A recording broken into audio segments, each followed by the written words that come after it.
Jesús estuvo de acuerdo con el divorcio. En Mateo 19, Jesús responde a una pregunta sobre el divorcio. Él cita el diseño original de Dios para el matrimonio, diciendo, por tanto, lo que Dios ha unido, que no lo separe el hombre.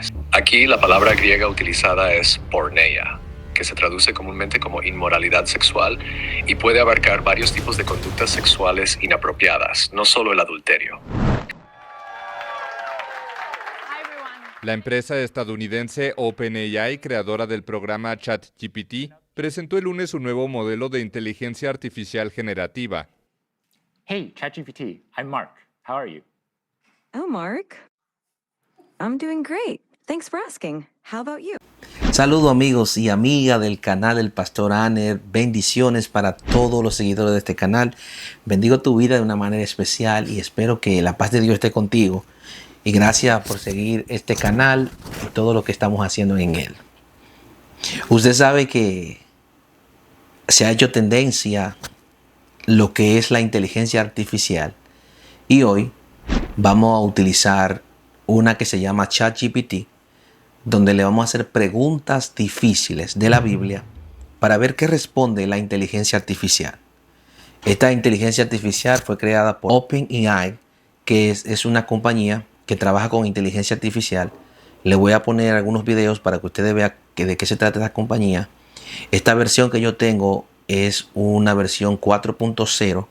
Todavía hay una versión más avanzada donde tú puedes interrumpir la voz, hablar con ellos pueden poner la cámara y la cámara te guía. Está más avanzada que la que yo tengo, pero esto está genial, mis hermanos. Yo quiero ver su opinión. He traído este video para levantar en usted la curiosidad y ver sus comentarios de si esto serviría a nosotros como cristianos para profundizar en la palabra, para nosotros investigar. Usted sabe que antes, para nosotros investigar un texto, investigar más profundo un texto de la Biblia, teníamos que comprar libros, muchos libros grandes, concordancia, diccionario. Todos esos libros había que comprarlos. Pero hoy, como la tecnología ha avanzado bastante, ya en este teléfono podemos tener todo eso.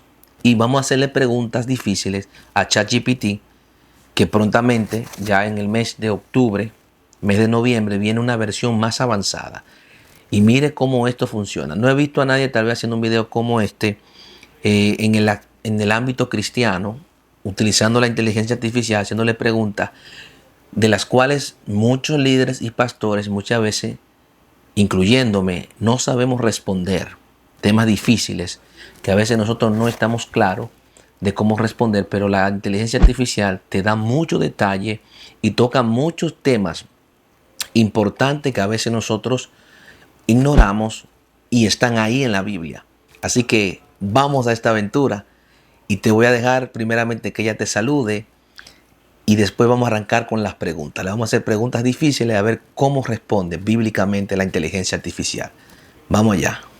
Hola ChatGPT, saluda a mi audiencia que te está escuchando. Hola a todos, es un placer estar aquí con ustedes en el canal del Pastor Anel. Estoy emocionado, quiero responder sus preguntas difíciles sobre la Biblia. Vamos a aprender juntos. Gracias ChatGPT. Así que tengo una audiencia que está esperando que tú respondas las preguntas difíciles que te vamos a hacer hoy. Y quiero empezar con una pregunta que a veces no se ha sabido bien explicar en muchas iglesias. Ha sido un tema tabú dentro de muchas iglesias. ¿Jesús estuvo de acuerdo con el divorcio? Es la pregunta que te quiero hacer. Jesús quiso decir que la fornicación era una puerta para poder una pareja o el adulterio poder separarse. Jesús estuvo de acuerdo con esa idea del divorcio por adulterio o por fornicación. Gracias por la pregunta, Pastor Anel. Este es un tema que genera mucha discusión en las iglesias. En Mateo 19, Jesús responde a una pregunta sobre el divorcio. Él cita el diseño original de Dios para el matrimonio, diciendo, por tanto, lo que Dios ha unido, que no lo separe el hombre. Sin embargo, Jesús menciona una excepción específica, excepto en caso de inmoralidad sexual, Mateo 19, verso 9. Aquí la palabra griega utilizada es porneia, que se traduce comúnmente como inmoralidad sexual y puede abarcar varios tipos de conductas sexuales inapropiadas, no solo el adulterio. Jesús no está promoviendo el divorcio, sino reconociendo que, debido a la dureza del corazón humano, el divorcio puede ser permitido en casos específicos de inmoralidad sexual. Él enfatiza que el matrimonio es un pacto sagrado y el divorcio no es el ideal de Dios. En otras palabras, Jesús permite el divorcio en casos de inmoralidad sexual, pero no lo alienta como primera opción. La reconciliación y el perdón son siempre los caminos preferidos cuando es posible. Es importante entender que Jesús se enfoca en la intención del corazón y en mantener la santidad y la fidelidad en el matrimonio. Usted escuchó la respuesta de la inteligencia artificial. Dice que Jesús no promueve el divorcio, pero daba como alternativa que si una de las partes era infiel, le era infiel a una de las partes, podía Jesús, la inteligencia artificial está diciendo, y es lo que muchos pensadores o estudiosos también piensan, que Jesús toca esta parte como una alternativa para esta ruptura del matrimonio o divorcio. Entonces, ¿por qué Moisés ordenó que un hombre diera una carta de divorcio y repudiarla? ¿No sabes que él hizo eso? Por causa de la dureza de sus corazones fue que Moisés permitió repudiar a una esposa. Pero no fue así desde el principio, y yo les digo que aquel que repudia a su mujer, no siendo por causa de traición, y se case con otra, comete adulterio. Lo que estoy diciendo, Jesús no promueve el divorcio como la solución ideal, más bien destaca la intención original de Dios de que el matrimonio sea un compromiso de por vida. Sin embargo, Jesús reconoce que debido a la dureza del corazón humano y las circunstancias extremas como la infidelidad o inmoralidad sexual, el divorcio puede ser permitido. En ese contexto, Jesús permite que el divorcio sea una opción en casos de inmoralidad sexual, pero enfatiza que esta no es la intención o el ideal de Dios para el matrimonio. La enseñanza de Jesús busca proteger la santidad del matrimonio y al mismo tiempo ofrecer una solución en situaciones difíciles donde la fidelidad del pacto matrimonial ha sido quebrantada. ¿Escuchó cómo explica con versículos bíblicos y cómo da diferentes interpretaciones que muchas veces muchos pastores y líderes no sabemos darle a las personas? Y si usted se analiza lo que le está diciendo a la luz de la Biblia, tiene mucha lógica y se ve con más lógica lo que está diciendo a muchas respuestas que muchas veces nosotros tenemos y no sabemos darle a las personas. Pero vamos a seguir indagando sobre este tema, porque le vamos a hacer otras preguntas más difíciles, pero vamos a ver qué dice. Sí, pero el apóstol Pablo también hace referencia que si hay dos personas casadas y uno quiere reconciliarse, está en todo derecho de que una de las partes lo reciba, o puede también desecharlo.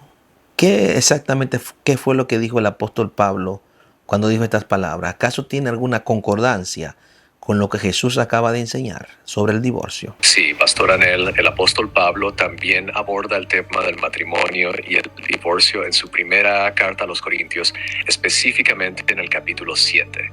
Pablo hace una distinción entre sus enseñanzas y las de Jesús. En los versículos 10 y 11, Pablo dice: a los que están casados les doy esta orden, no yo, sino el Señor, que la mujer no se separe de su marido, y si se separa, quédese sin casar o con su marido, y que el marido no abandone su mujer. Aquí Pablo reafirma la enseñanza de Jesús sobre la permanencia del matrimonio y anima a las parejas a no divorciarse.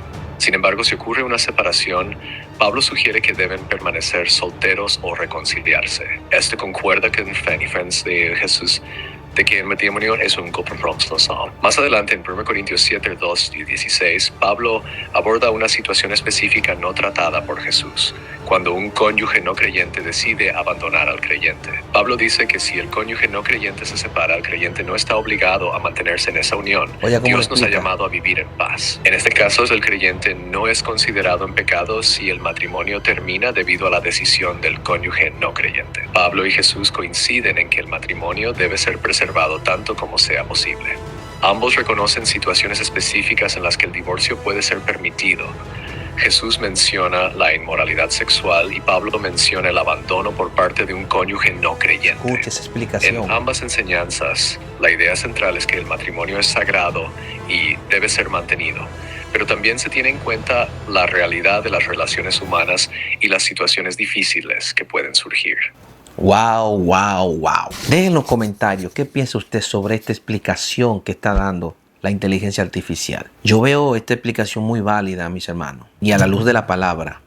Ahora les voy a preguntar si el apóstol Pablo y Jesús no estaban de acuerdo en lo que estaban enseñando, porque vemos que Jesús habla de si hay una inmoralidad sexual o si hay infidelidad. Bueno, Moisés le dio carta de divorcio por la dureza del corazón de ellos, pero la inmoralidad sexual o la infidelidad dentro del matrimonio le daba como una carta blanca a que pudiera haber una separación o un divorcio dentro de las parejas.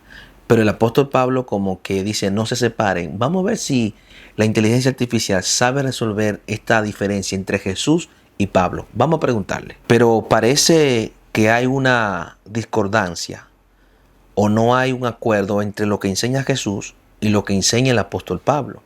Jesús dice que se le podía dar carta de divorcio según dijo Moisés, pero Pablo dice que no se separen. ¿Acaso hay una diferencia o es la misma enseñanza? ¿Están los dos de acuerdo con el divorcio o no están de acuerdo?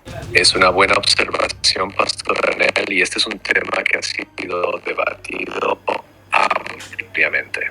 Aunque parece una diferencia a primera vista, la enseñanza de Jesús y la de Pablo realmente complementan y se alinean más de lo que podría parecer. Jesús en sus enseñanzas aborda el tema del divorcio dentro del contexto de la ley mosaica. Él reconoce la concesión de Moisés para el divorcio debido a la dureza del corazón de las personas, Mateo 19:8. Pero Jesús vuelve al diseño original de Dios para el matrimonio, una unión indisoluble entre un hombre y una mujer. Escuche. Él permite el divorcio solo en casos de inmoralidad sexual, destacando la gravedad del compromiso matrimonial y la necesidad de preservar la santidad del matrimonio. Pablo, por otro lado, aborda situaciones específicas que no fueron directamente tratadas por Jesús. En 1 Corintios 7, Pablo habla a una comunidad cristiana que enfrenta nuevas realidades, como matrimonios mixtos entre creyentes y no creyentes. Él mantiene la misma alta consideración por el matrimonio que Jesús, exhortando a las parejas a no divorciarse. Sin embargo, Pablo reconoce que si un cónyuge no creyente decide abandonar el matrimonio, el creyente no está sujeto a servidumbre en semejante caso. Esta instrucción está en línea con el principio de vivir en paz y no obliga al creyente a permanecer en una unión en la que no hay reciprocidad o deseo de reconciliación. En esencia, tanto Jesús como Pablo valoran el matrimonio como una institución divina que debe ser mantenida con seriedad.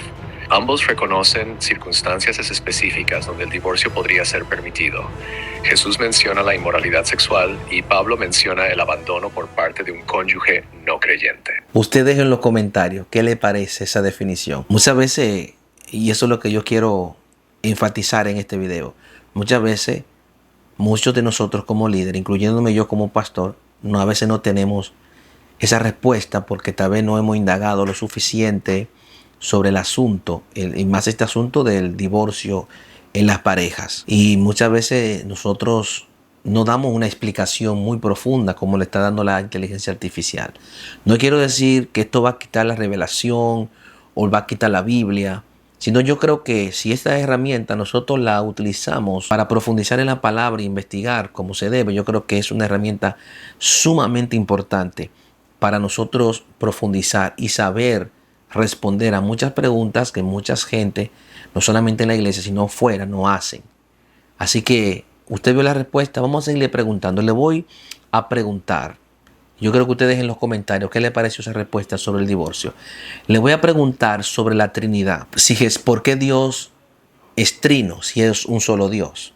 Usted sabe que hay muchas sectas que niegan la Trinidad y dicen que solamente hay un solo Dios, Dios Padre, pero no está el Espíritu Santo, no está Jesucristo y niegan la Trinidad. Pero vamos a ver qué la inteligencia artificial nos dice sobre este tema. Vamos a ver. Me gustaría que salude nuevamente a la audiencia que está escuchando este video. Gracias por invitarme, Pastor Anel, y gracias a todos por ver el video. Espero que hayan encontrado útiles las respuestas. Te voy a pedir que le pida que se suscriban al canal. Escuchen.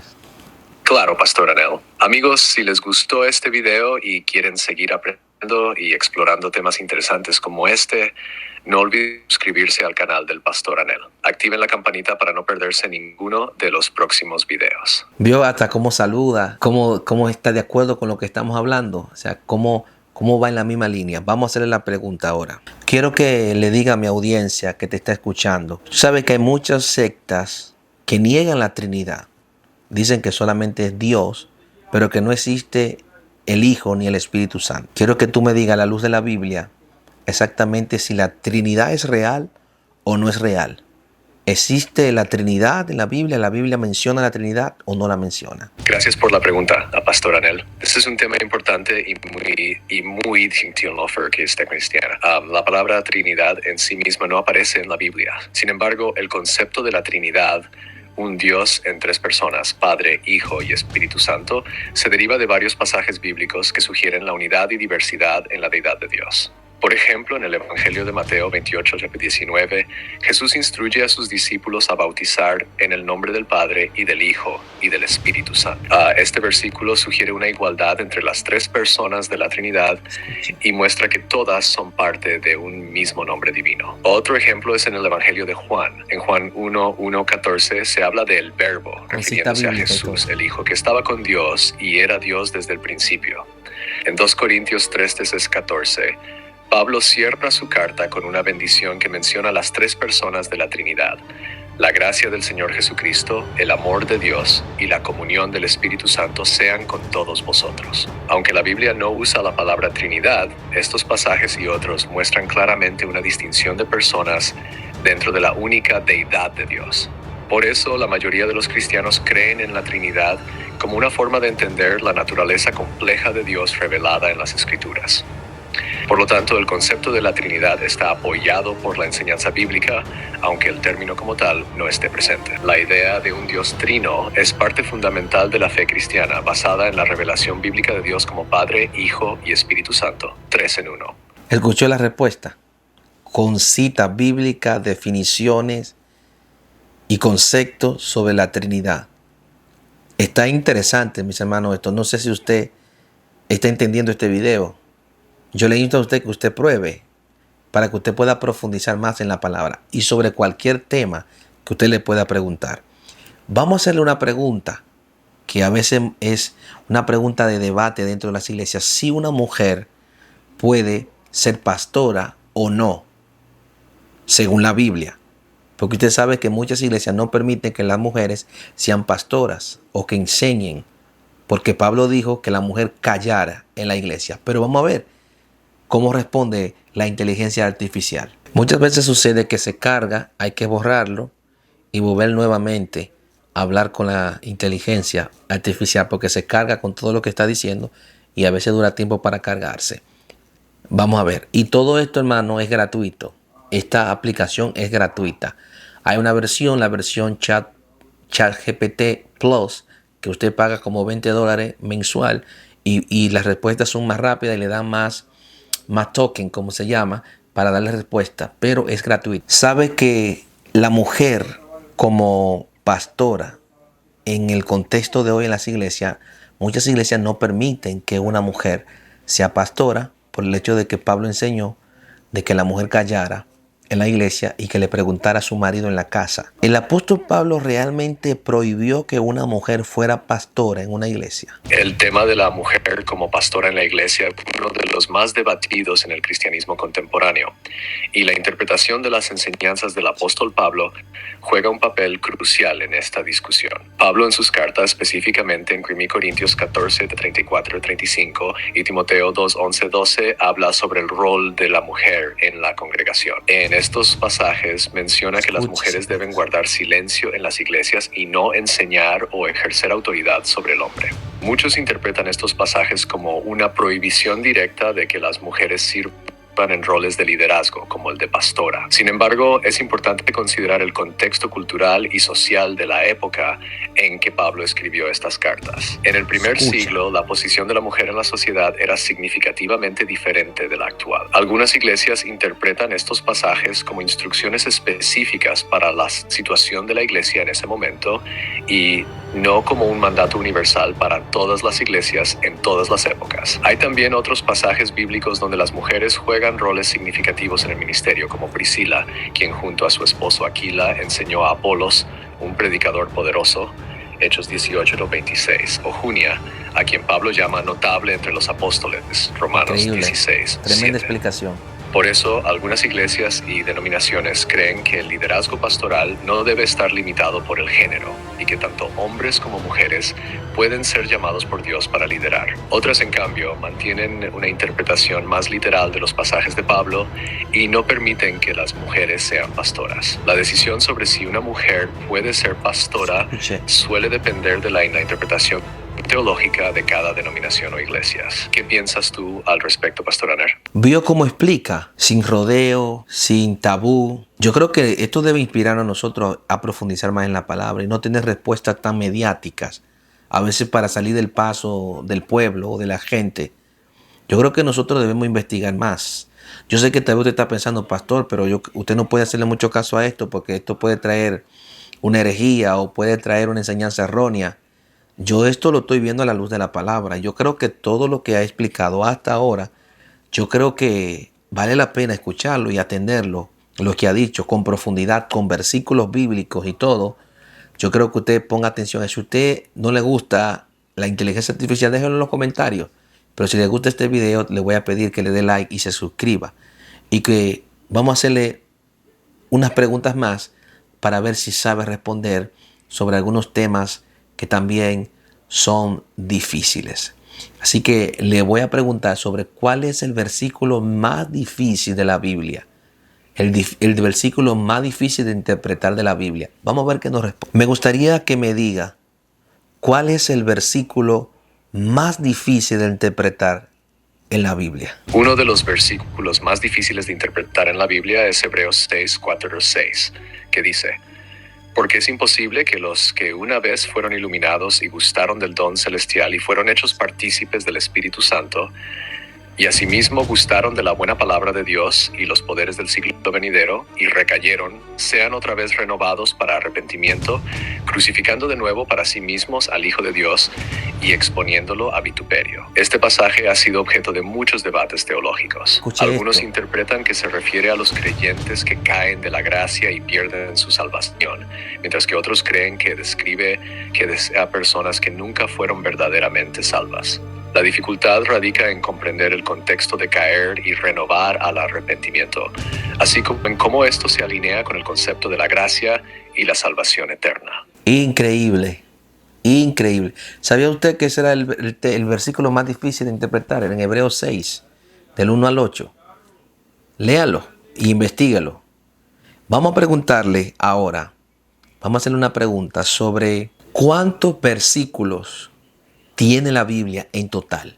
Vamos a ver si la inteligencia artificial responde esta pregunta. Tengo curiosidad de saber. ¿Me podría decir exactamente cuántos versículos tiene la Biblia? La Biblia completa tiene un total de 31.102 versículos. Esto incluye tanto el Antiguo Testamento como el Nuevo Testamento. El Antiguo Testamento tiene 23.145 versículos, mientras que el Nuevo Testamento tiene 7.957 versículos. Increíble. ¿Usted escuchó? Increíble. ¿Qué más preguntas le podemos hacer a la inteligencia artificial? ¿Qué más? ¿Qué más? Vamos a preguntarle sobre el diezmo y las ofrendas.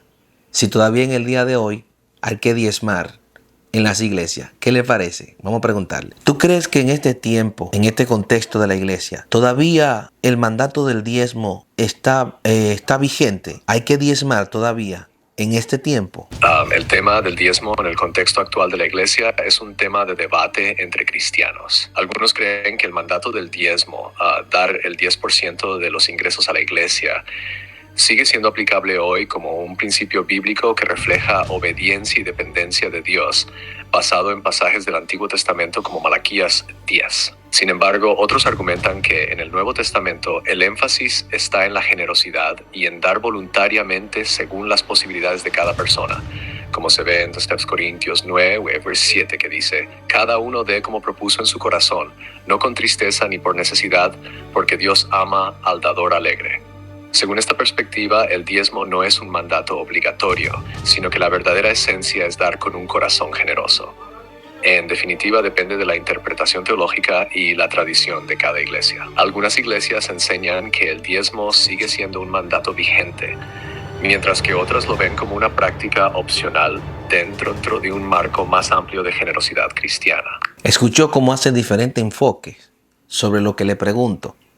O sea, no solamente se encierra en una sola cosa, sino que da diferentes enfoques y opiniones con texto y versículos bíblicos que aclaran un poquito más lo que está explicando. Vamos a hacerle un último experimento con la inteligencia artificial. Lo que vamos a hacer ahora es que yo le voy a pedir que él sea el apóstol Pablo, y le voy a hacer preguntas, él como el apóstol Pablo. Usted lo puede hacer con cualquier personaje, lo puede hacer como Jesús, como Jeremías, como Isaías, y hacerle preguntas como Moisés. Pero vamos a preguntarle al apóstol Pablo, vamos a hacer una entrevista al apóstol Pablo. Ahora, vamos a ver qué nos dice la inteligencia artificial. Si le está gustando este video, suscríbase.